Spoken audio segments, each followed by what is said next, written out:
Welcome back to our Whiteboard Bible series.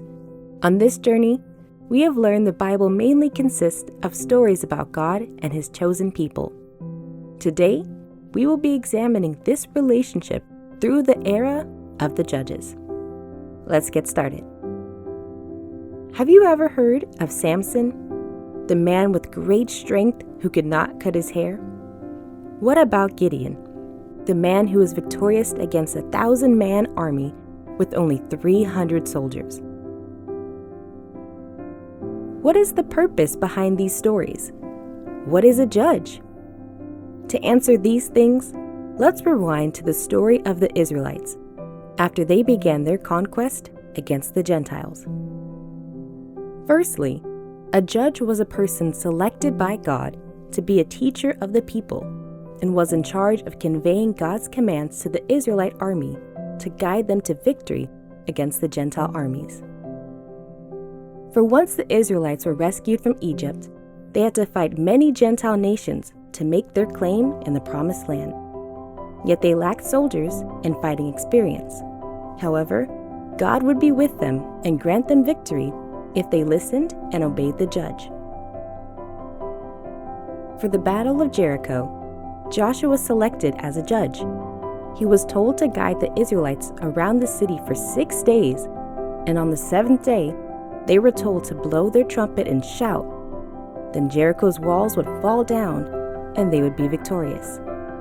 An entire wall brought down by people walking around and shouting at it? Realistically, that doesn't seem possible.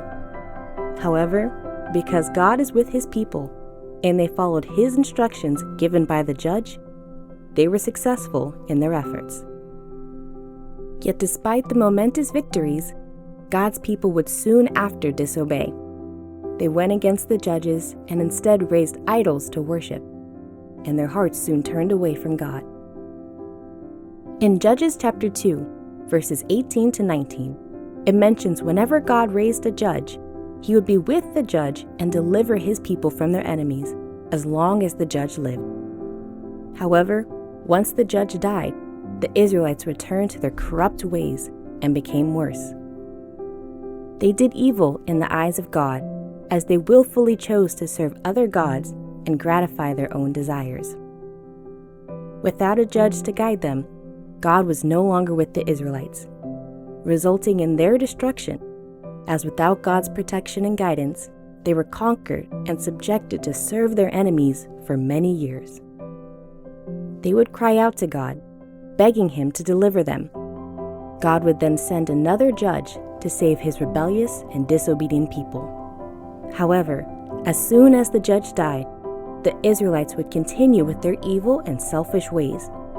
And so the cycle of betrayal, discipline, and deliverance would continue for many years as God's people were unable to be faithful to God. Their abuse of God's love resulted in their own reoccurring destruction and suffering. Yet, as believers today, are we making the same mistake? Do we recognize the grace of salvation offered to us today? As much as we may recognize God's love for us, how do we show our gratitude for the sacrifice of God's only Son? Let's learn from the Israelites' time with the judges and be those who are faithful and obedient to God's commands, so that we too may receive blessings and eternal life. That was all for today. Stay tuned for day 5.